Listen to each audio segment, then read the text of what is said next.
HelpMeWithStats.com was used to create this tutorial that can help us calculate a test for simple main effects for gender. This display shows two simple main effects in an example experiment.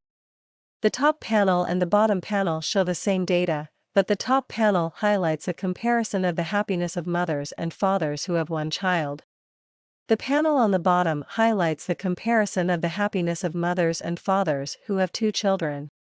The simple mean effect for parents with one child is tested by comparing the cell mean for mothers, blue circle, to the cell mean for fathers, red circle. The blue circle is higher than the red circle, so we are likely to see a simple main effect of gender when parents have one child.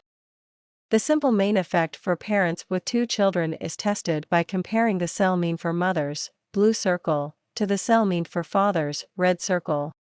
The two circles are at the same height, so there is no simple main effect of gender when parents have two children.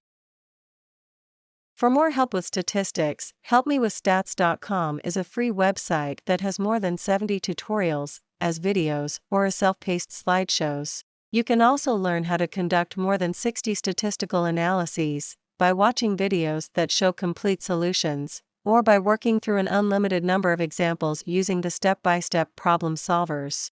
Finally, you can access a comprehensive stats textbook with more than 685 review questions. Thanks for watching. If you find these resources valuable, please share with your friends, teachers, and professors.